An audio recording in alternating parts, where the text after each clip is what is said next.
को वोट दे दो, बीजेपी आ जाएगी, कांग्रेस को वोट दे दो। मगर एक बार हम ये नहीं देखते कि वो दोनों पार्टियां हमारे वोटों से ही तो विधायक उनके जीत रहे हैं, हमारे वोटों से ही तो सरकार आ रही है उनकी। जब हम वोट देके उनका विधायक बना सकते हैं तो हम वोट देके अपना विधायक क्यों नहीं बना सकते, मुझे बताओ। और आपने उनको इतनी बार वोट दी, इतनी बार कांग्रेस की सरकार बनी, अभी भी है, इतनी बार बीजेपी की सरकार बनी। अगर आप मेहनत मजदूरी ना किए होते तो क्या आपके घर में रोटी आ जाती?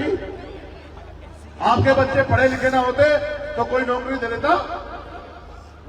इसलिए मैं आपको ये कहना चाहता हूं, 2 महीने बाद आपके पास अवसर है फैसला लेने का। संविधान तब बचेगा जब संविधान विरोधी ताकतें सत्ता से बाहर निकलेंगी। मेरी एक बात याद रखना आप लोग पूरी जिम्मेदारी से, बहुत जिम्मेदार से कह रहा हूं। मध्य प्रदेश में भाजपा की सरकार है या कांग्रेस की है? मध्य प्रदेश में भी हमारे लोगों ने 2 अप्रैल 2018 में जो भाजपा ने मार घेरी, उसके बाद उन्होंने वहां भी कांग्रेस की सरकार बनाई। मगर हुआ क्या कि कांग्रेस के आधे लोग टूट के बीजेपी में शामिल हो गए और बीजेपी की सरकार बन गई। ठीक है। और अब जब वहां दोबारा से चुनाव होने वाला है तो आधी बीजेपी जो है उसने कांग्रेस ज्वाइन कर ली। अब अगर वहां सरकार बदली भी तो सरकार किसकी हुई भाई? इन्हीं की हुई ना। आपके जीवन में क्या बदला? समझ आई मेरी बात? अगर इधर सरकार यही रह गई तो आधे बीजेपी वाले इसमें आ जाएंगे, और ये बदल गई तो आधे कांग्रेस वाले, उनको कोई कुछ नहीं कह रहा है। 5 साल जो अन्याय अत्याचार होगा वो आपको सहना है। 5 साल जो अधिकारों का हनन होगा वो आपको सहना है। 5 साल जो खाल खींची जाएगी वो आपकी खींची जाएगी। 5 साल सामंती जो खाल उधेड़ेंगे वो आपकी उधेड़ेंगे। और जो मेरे दिल का दर्द है कि मैं किसी को आजादी नहीं देता कि वो हमारी बहन बेटियों की तरफ आंख उठा के देखे, उनका अपमान करे। इसलिए मैं आपसे कहने के लिए आया हूं, आपको फैसला करना है। अगर आपने गलत निर्णय लिया किसी भी स्वार्थ में तो अगले 5 साल जो अन्याय होगा उसके जिम्मेदार आप होंगे। हमारे बच्चों के भविष्य के साथ जो धोखा होगा उसके जिम्मेदार आप होंगे, और हमारी जो पगड़ी उछाली जाएगी उसके जिम्मेदार आप लोग होंगे। और अगर आपने जिम्मेदारी से फैसला लिया और आपने यहां अपनी पार्टी का झंडा डंडा मजबूत किया, अपनी पार्टी को ताकत दी, तो किसी सामंती की इतनी हिम्मत नहीं पड़ेगी किसी गरीब की बच्ची की तरफ आग उठा के देख ले, उसके पहले उसका इलाज हो जाएगा। राजस्थान में ये बात उनको भीम आर्मी की ताकत से पता है। इसलिए मैं आपसे कहना चाहता हूं, अगर पगड़ी पहनाते हैं तो पगड़ी की लाज भी रखो। और पगड़ी ये नहीं है, पगड़ी वो है जो घर का सम्मान, पगड़ी वो है जो हमारे बुजुर्गों के सर पे है, पगड़ी वो है जिनकी छाया में हम लोग पैदा हुए, जिन्होंने अपना पेट काट काट के हमें पढ़ाया, आगे बढ़ाया, लिखाया। अगर आज उनकी पगड़ी की रक्षा हम लोग नहीं कर सकते तो फिर हमारा जीवन बेकार है। अगर हम पढ़ लिख के डॉक्टर, इंजीनियर, IAS, IPS बन गए और अपने समाज का हाथ पकड़ कर उनको आगे नहीं बढ़ाते तो हमारी पढ़ाई बेकार है, हमारी कामयाबी बेकार है। इसलिए मैं आपसे कहना चाहता हूं, आज सुबह से इंतजार कर रहे हैं,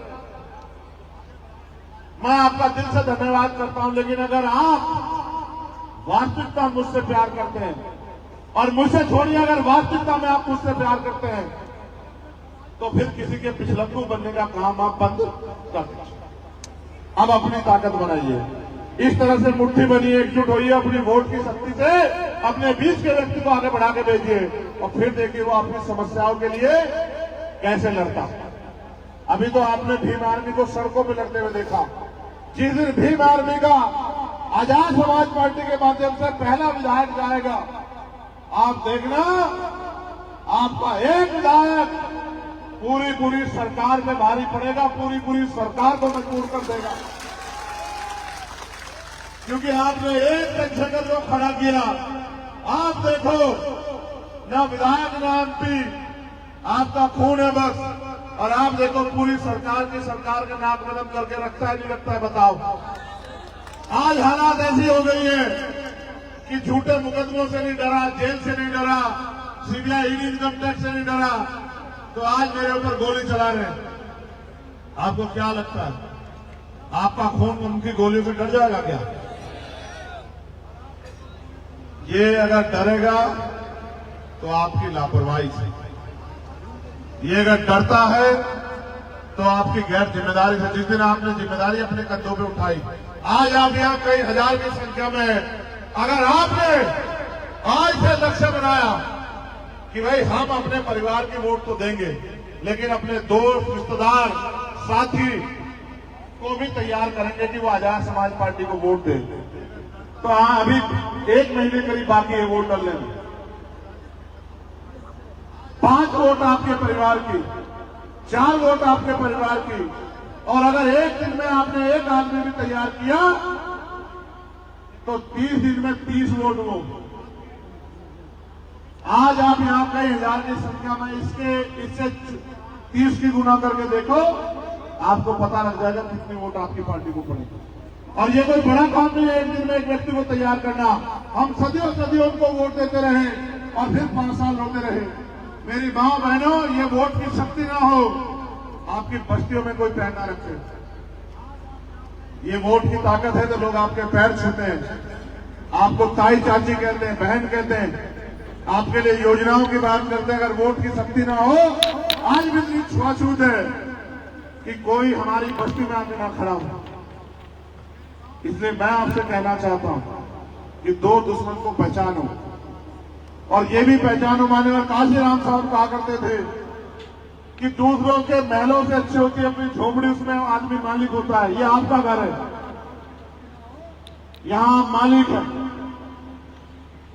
और बाकी जगह आप किराएदार हैं। और जिस दिन चाहेगा मालिक कहेगा कहीं भी अपना निकलो, कहीं भी ठिया देखो।